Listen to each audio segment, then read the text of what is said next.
Yo, what's up, guys? RichCage20 here, coming back with another episode of our beginner's guide to Dark Souls 1, not 3, Dark Souls 1, and how to help get you through this game that can be quite a pain in the ass for beginning players. In this episode, we're going to go over the next section where people tend to die a lot, me including. I died quite a bit in this part. We're also going to go over how to deal with those two mini bosses, reinforce your Estus flasks, how to reinforce your weapons, and also where to get a really strong ring for in the beginning of this game. But the first thing we're going to do before we open up a somewhat hidden bonfire to make this section easier for you so you don't have to go under the bridge, I'm actually going to go under the bridge. I don't think I have a bow, so I don't think I can demonstrate that. Crossbows will not work, keep that in mind, but I'll try to demonstrate the best I can without a bow. Alright, so kill that guy. If you feel really comfortable, you can kill the guy that's around this corner too. But I think if you don't get his attention, he won't come for you. So you want to get a bow, stand about around here, and aim it at that tail right there. If you keep shooting that tail, I'll see how close I can get with the crossbow here. Okay, let's make weird sounds. I got scared. Bolts. What do we have? Oh, I didn't pick up no bolts. I just picked up a crossbow. So, if you activate your crossbow here, oh yeah, you can't aim it, but you're supposed to aim right at that tail and try to hit that tail. It will take you several attempts. You have to hit that tail many times. Eventually it'll break off and give you something that's called a Drake sword. I highly recommend that sword for beginning players. I'll try to get enough souls here so I can show you what that sword is, probably in a different episode. I'll probably farm souls off camera. There we go. Kill all them and then run over right here. We're going to get to a hidden bonfire. But yeah, I'll try to get that sword so you guys can see what it is and how awesome it is. It's a really strong sword for beginning players, and I highly recommend it. So for this part, you want to stand right here because there's a bonfire past this dragon. It makes the next part actually a little bit easier to keep getting back to if you die. So you gotta wait for him to move. The second you see him move, you gotta run and hope that he doesn't breathe fire again. A lot of the times he doesn't, sometimes he does, and that can be devastating, but you just gotta keep trying. Yeah, like that. He breathed fire, but we got past him before he did.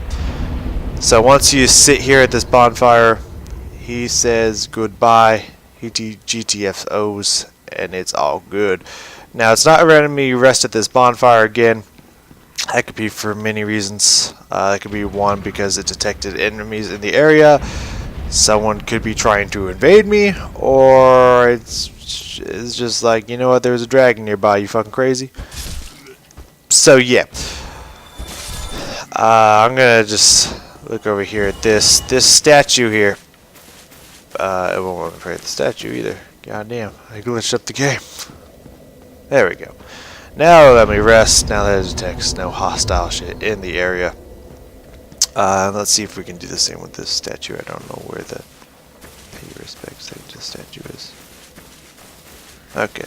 Well, if you are a cleric, yeah, I believe you have to have a certain amount of faith. If you're going for a cleric build, if you go to this statue here and rest at it, or just kneel before it and join the covenant or whatever, I believe it's the covenant of sunlight, then you'll get a lightning spear, which is a really strong miracle attack item. So keep that in mind. So first thing we're gonna do here, I suggest doing here, is popping a humanity and resting at this bonfire and kindling it so you can get 10 Estus from this bonfire. I don't think I'm going to need it personally, and you can decide that for yourselves, so I'm not going to use the humanity since I only have 3 at the current moment and want to save one for later. But there you go. If you're feeling like challenging yourselves at this point, there is a black knight up that corridor all the way at the top. He is quite challenging, so I don't recommend it. I don't remember what he gives or what he drops, but I don't remember if it's worth it or not. I haven't really fought that guy in a long time, so I can't recommend that one to you, but hey, it's some good souls and whatnot. So right there, that guy right there, that big ass armored warthog is the reason why this place can be quite a pain in the ass if you don't know how to deal with them. So once you take out these two guards here that I just did, let's see what you got on you. Run up here because there's a bunch of archers and another guard or two that we need to take out. Now I don't recommend running up past these stairs if you can help it, because these guys are going to shoot at you. It's going to make fighting this armored guy really hard. But you can wait until they both fire. Oop, I didn't get the kickoff. Then you can go for him, try to kill him, maybe take a hit or two, then run back into hiding.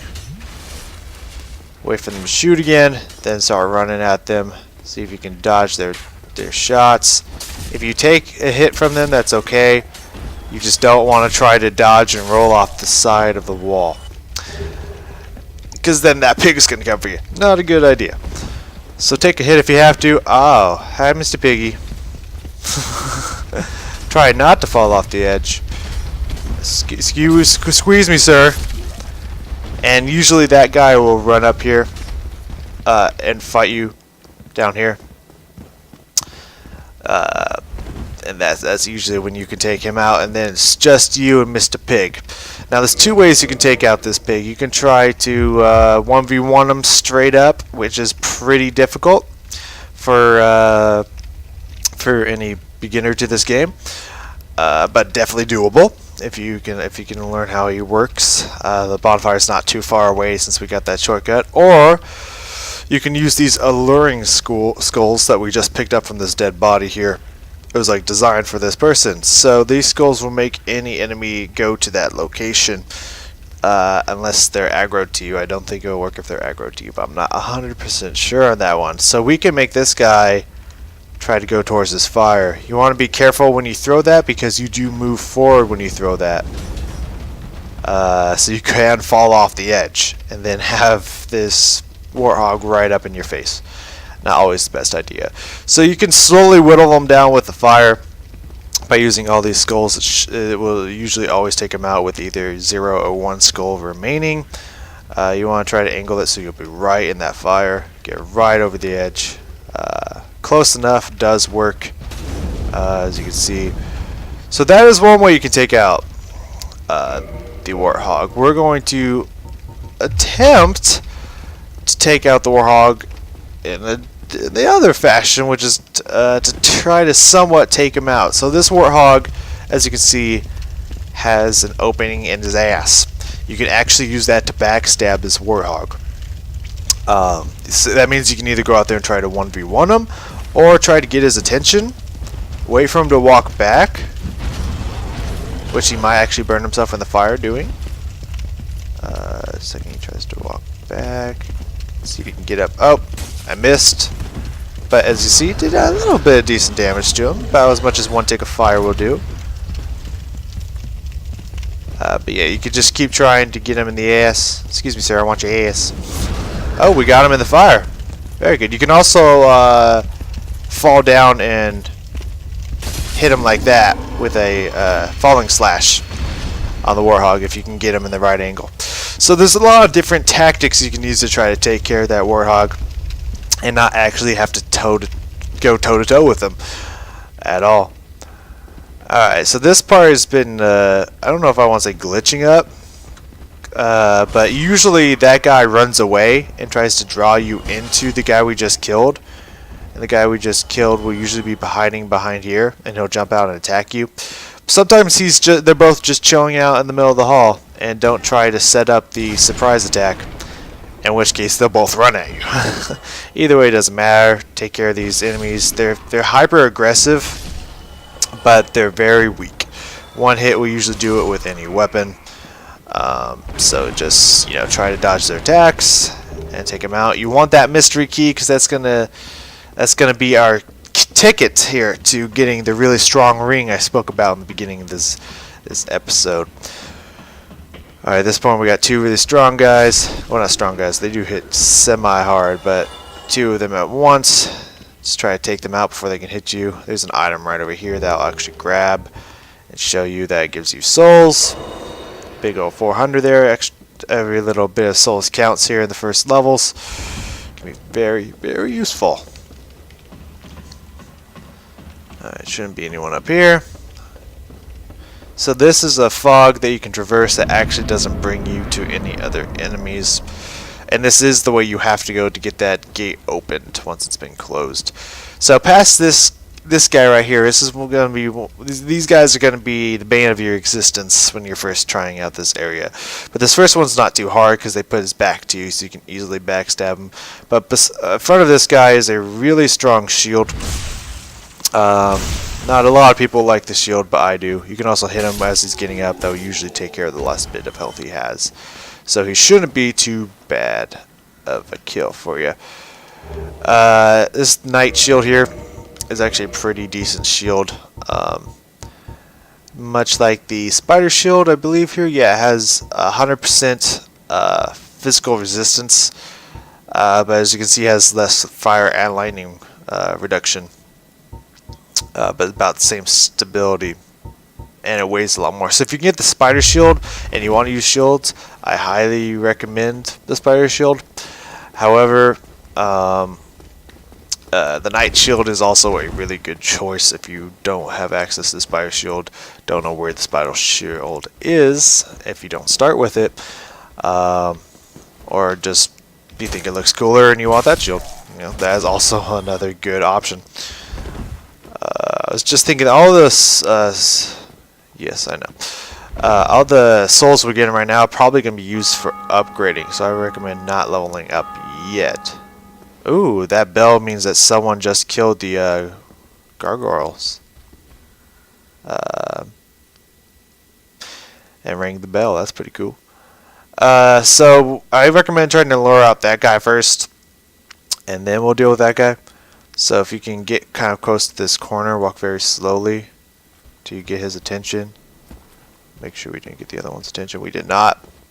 We did get his attention though, I believe. He does move very slow. No, we just, yep, we got his attention. We made him interested. So let's try to lure him into this little area here. If at all possible. Come on, man. Come on. Come fucks with me. Come fucks with me. Alright, let's give him a kick. Be careful not to hit your axe against the wall. Get his attention, bring him up here. It's going to make this fight a lot easier. So these are the Balder Knights. They're, the ones without the small shield are really a lot easier. The ones that have those small shields are a pain in the ass. Though I believe they can be parried. So if you're getting really good at parrying, if you practice that up, you can deal with them quite easily. If you haven't, then... So there's two directions we can go. We're going to go this way first. Then we're going to go over here. Hopefully we won't regret that decision. Though I doubt I will.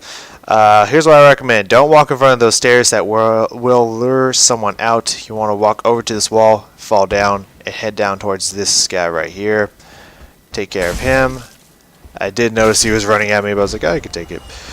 So this right here is the key we're going to need to get to the fourth boss, but we still have the third boss to take out. So what you want to do is pull that switch there, open this up so you can run straight up here. That boar that we killed will not respawn, so we never have to worry about him again until much, much later in the game when he becomes just a normal enemy. Walk against this side. Just stay away from the opening of that door, and you won't attract anyone yet. We just got the halberd. The halberd is a really good long-ranged weapon. It does very good damage, very good scaling. Eventually, I think it gets up to like a C or maybe a B scaling on dexterity. I think I can't 100% remember because it's been so long since I used it.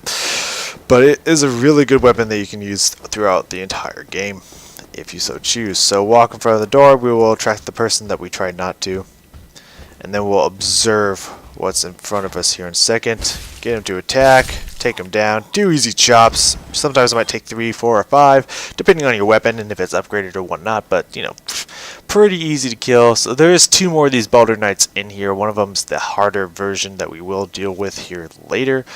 many times. If you see that guy up there, that's the first mini boss I was talking about. And technically, the sorcerer that's above him is not a mini boss, but I like to consider it a big step to get through the game. So you can try to go straight at him from this direction. I personally don't recommend it because we can get stronger before we try to go out and just fight him. So we're going to go around to another bonfire to make it easier, just in case we die. We don't have to go all the way back through here. This part you want to move down, so you don't have to deal with two people trying to or three people at once. One person trying to shoot at you and these two at the same time. Yeah, so just deal with this guy after the fact. You can run up behind him while he's switching weapons. Get an easy one-shot kill. And damn, we might be being invaded here, or the areas might just be loading. Not 100% sure yet, but we're gonna have to wait for that to decide. Hopefully we're not being invaded, because we are being invaded. That's cool. Okay, now that we're back, not being invaded, and managed to kill everybody back again, instead of going up there to fight the boss, you want to go down here, because this will bring you right to a bonfire, which is what most of these messages are saying. Blacksmith and bonfire ahead, all that good stuff. So we can have a very quick way back to this, I believe it's the Undead Parish area, and not have to worry about much. So I did get some more souls for having to go back through the areas. I also got a free Titanite shard and a humanity, so that's not kind of nice, you know.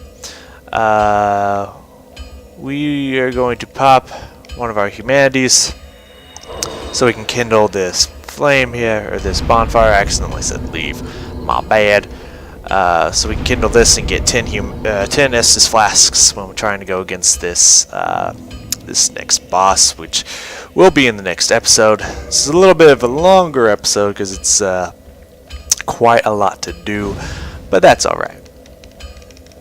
We got a lot to get through before we get to the next boss, and want to do it all in one fell swoop, make everything easier. So this is the blacksmith. He will help to reinforce your weapons and make them stronger. Now we already, as I mentioned, got a free a Titanite shard, which is what we use to upgrade weapons. Is Titanite shards, large Titanite, Titanite chunks, and Titanite slab. There's also things like twinkling Titanite, green Titanite, you know, all kinds of different stuff. But for most standard weapons, it's just the shards to the large to the chunks to the slabs.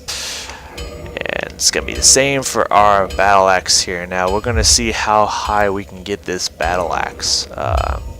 And you can not only learn a gesture, which we haven't really gone over gestures, but those are just for fun. But you can also purchase shards from them, get this crest, which we'll need later in the game, which you'll see later. You can get these different kind of boxes to repair from bonfires, upgrade armor and weapons from bonfires, and all that good stuff, so we don't have to keep coming back to this guy. You can also buy a lot of different weapons, like the battle axe that we have, long sword, broadsword, battle sword, war pick, fist weapon. That's not that great in Dark Souls 1. Pike, and some different shields that you can use, as well as some arrows if you're going for arrows and whatnot. And let's see, how many of these can we buy? 21. Well, let's buy 3 for now. I'll get up to +3 at the moment, because the first 2 levels it's only 1 Titanite shard. Then the next one's going to go to 2 for the next 2. And then the last one's going to be +3 Titanite shards. And we don't have enough to get it another plus right now, but +3 to our battle axe is very strong, so we can use all the souls we didn't spend on leveling up if possible. It is not currently. We need just a few more to get 1 more level, but that is fine. With the ring we're going to get, we will have more than enough health and stamina to beat this boss, especially with the +2 Estus flask, which we are about to go work towards now if someone doesn't invade us. So now all those people we killed are going to be back, but that's okay because we only need to kill 3 of them before we take on this mini boss. So that's why this is a really good shortcut. Also, there are people sometimes that like that white summoning thing you see there that can help you take out this mini boss if you're having a hard time with it. Don't be embarrassed to summon people sometimes when you're learning the game, because it can really help you out. This person here you could summon to help you fight this guy. He might also might be looking for some help himself. You never know. So what you want to do is run up here, get his attention. What the fuck is that thing that I've never seen before? That's weird. We'll have to deal with that before. I don't know what that is. Anywho, bring this thing out here. Hope that little weird crab bubble thing doesn't come out. That's really fucking weird. And this guy can be easily destroyed by just forcing him to attack by walking in front of him, hitting him, repeat the process. But if you want a little bit more of a challenge than that, you can get right up in him and practice those dodge skills we've been working on. Yo, you think you can dodge? You think you got the skills to pay those bills, man? And then, yeah, just dodge him and attack him. He'll go down really fast. He's really easy. And he gave us a free Titanite shard. So now we're going to find out what the fuck this thing is. I have literally played this game tens to 20s of times. I've never seen this thing in my life. I don't know what it is. And it dropped humanity. I honestly, I don't know what this thing is or what this means, but I've never seen it before in my life. Anywho, gave us a Titanite shard and humanity, so that's pretty cool. After that, you want to run up here and grab this. Yes, thank you. Okay, that's cool. After that, you want to make sure that that little guy there that I consider the next mini-ish boss doesn't get attracted to you. It doesn't start shooting at you. If he does, you want to come over here. This is a shortcut back to the very first bonfire we were at, and we'll deal with that when the time comes. But first, we got to deal with one of the stronger Baldur Knights with the rapier, or the Baldur side, so I don't remember which one he has, and a small shield.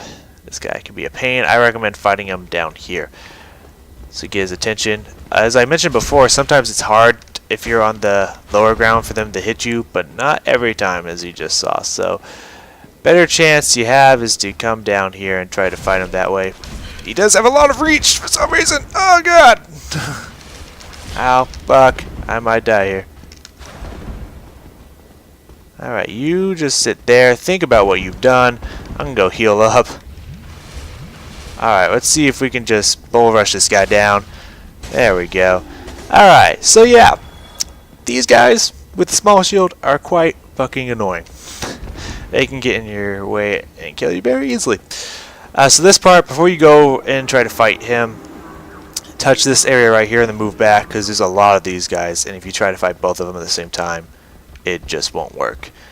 Of course, we attracted both of them at the same time, which can happen. So now we gotta try to make it work. That blue aura you see around everybody, hopefully we get... No, just cast spells at me. Why are you trying to come at me? That's actually a strength buff, which is what the guy was dancing around for. Okay, okay, that's cool. Alright.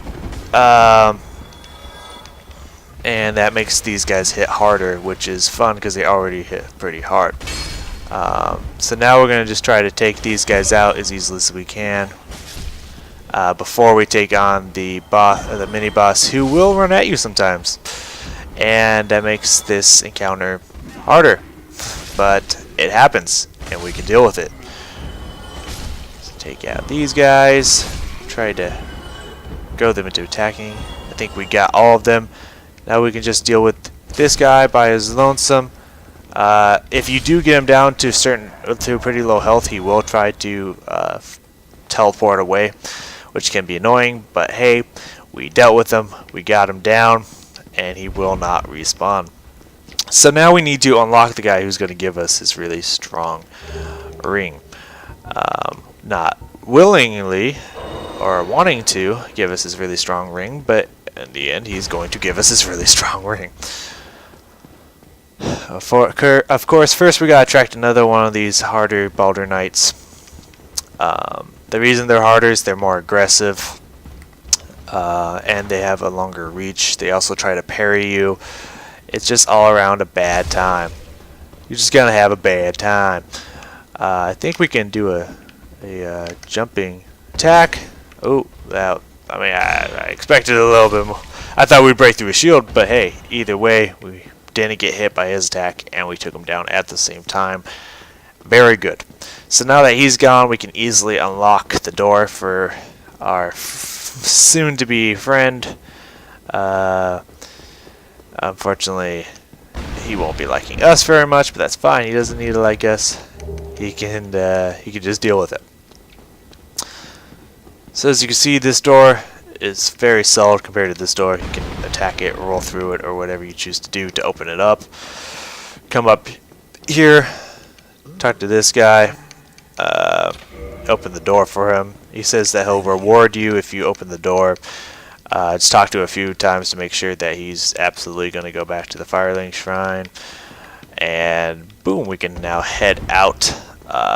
The boss, I'll show you exactly where the boss is, so I don't have to show you getting back there again. The next boss, who I don't recommend going to yet, unless you obviously can beat him very easily. Then of course, the next boss will be right up here, which will turn into a fog wall here.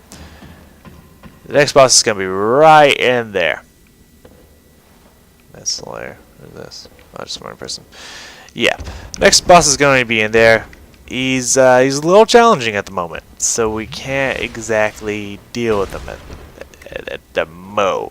But soon we'll be able to deal with him. So I recommend coming back down here because we're about to get +2 to our Estus flasks and go get our really strong ring at the same time. Now, that item that we got up on that altar there is right here. Is this thing right here. Boost the power of the Estus flask. You can use it. Don't use it, because that's not the way they're supposed to be used. If you use it, I think you get like 5 humanity, but that's not what we want to use it for yet. I mean, once we get our Estus flask maxed out, then sure, that's what we'll use it for, which probably won't happen in the first playthrough. But for now, we absolutely need to go use that. So let's go do that. First thing we're going to do is rest up down here to make sure that everything goes smoothly. Yes, okay, cool.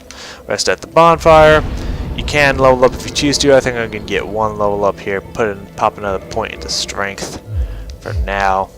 Save the rest of my souls for upgrading so that this bad boy axe is ready to go. There's that guy again. And here is a little girl who won't, well, not a little girl, but a girl who's not going to speak, and she will help reinforce your Estus flasks. So now we have a +1 next to our Estus flasks. You can see down there what that means is that we get more health back from our Estus flasks. Now this guy right here, as you can see, is sitting and just staring at this little girl here. Not a little girl, I don't know why I keep saying that, but that girl there. And it's going to seem like we're being mean. We are not. He will kill her and run away with her Firekeeper soul. And while that is a way to hunt him down later and get it back, that means we won't be able to use her to reinforce our Estus flasks, which is not a big deal. But if you kill this guy, you get 5 humanity and I think it's 5 humanity, close to 5 humanity, if not 5 humanity, and a really strong ring. Don't try to fight this guy 1v1 in a fair manner because he's really fucking strong at low levels. You want to use those kicks that we practiced. You want to kick him and then kick him again, and you will kick him right off the side of this wall. So let's do it. 1 kick, 2 kick. Right off the side. You can see he gives us 1,000 souls. However, he won't drop anything unless you do what you have to do in Dark Souls. If someone who's supposed to give you an item falls off the edge, quit the game where you're at, reload the game, and their items will be right there in front of you. See, 5 humanity and the Ring of Favor and Protection. This ring is really strong. Take a look at what our health and stamina is now.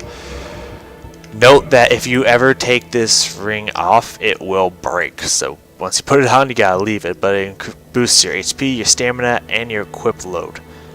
So boom, once we pop that on, much more health, much more stamina. And so now we actually look like we have a lot more levels than we really do, which is nice. Alright, so after we get that ring, we're going to immediately go get a +2 to our Estus. We can immediately go, for the very beginning of the game, I didn't get those. I'm going to get those now. For the very beginning of the game, you can go get a +1 to your Estus flask, but you don't really need it until you start leveling up. So it just, I mean, usually your Estus flask will pop you to full health, if not almost full health already. So you really don't need it. There's another item that will give you souls right there. So, if you can't use these elevators yet, which you can't at the beginning of the game because none of them are there until we activate them where we did, you can easily roll down here, roll down this side. Here you can get cracked eye, so you can invade people if you want to be a dick like that. This one you can get a talisman and a morning star for clerics usually. And this one right here is what we want. Homeward Bones. So now we have 7 of those bad boys, which can be very useful in the game. Those return you to the last bonfire that you rested at. This one here is a, I think it's some kind of a charm. We don't really need it. Pretty much what you use those for is to stop mimics, which I usually don't care to stop mimics. I usually care to kill mimics because you can get a bunch of souls and get the items anyways. But if you don't feel confident in fighting mimics, you can grab that chest there that we skipped and it'll be just fine. So now that we got more homeward bones, we're going to go down here where we kick this guy off. You see there's a little path here that we can go down. Make sure you have a homeward bone equipped and ready to go, otherwise we'll probably die, and we don't want to die yet because we got about 5,000 souls here that we want to spend. You might have more, you might have less, either way want to spend these souls, so let's not die yet. So we're going to come down here. You can just fall off this direction, it doesn't really matter, to I believe it's the New Londo ruins, right? I want to say they don't look very new, but I'm really pretty sure that's what they're called. This is an area where there's a bunch of ghosts that you can't fight unless you get transient souls, which there's 2 in here, but we're going to wait on that until later in the game. I don't think they're called souls. Transient curses, that's what it's called, which makes it so you can actually attack ghosts. But if you don't have that activated, you can't, only can you not attack them, but you can't defend from them. So immediately you want to run to the side here, run through here. You gotta be fast with this one because then they might attack you. Second you grab this item, you want to use the homeward bone. And yes, I was a little slow, but I still got through. Alright, so we got the Firekeeper soul, and we got back without losing anything in the process. Very good. And we also got 5 humanities from that guy, so we were low on humanities, now we're doing just fine. So immediately, boom, get a +2 to our Estus flasks. So now they're going to be, they'll probably heal us full from any point, maybe at least a 4th health to full, pretty much guaranteed. So now we need to head back. We got the ring, we reinforced our Estus. We're going to spend the last little bit of time here. Actually, I think we're going to end the video here. Use this bad boy right here to go back up. We're going to end this video here. I'm going to go back, reinforce my axe here to +5, which you guys already saw how to do. Just going to buy some stuff, sell some stuff, and then I'll see you in the next episode where we're going to be up there and just take care of those bell gargoyles.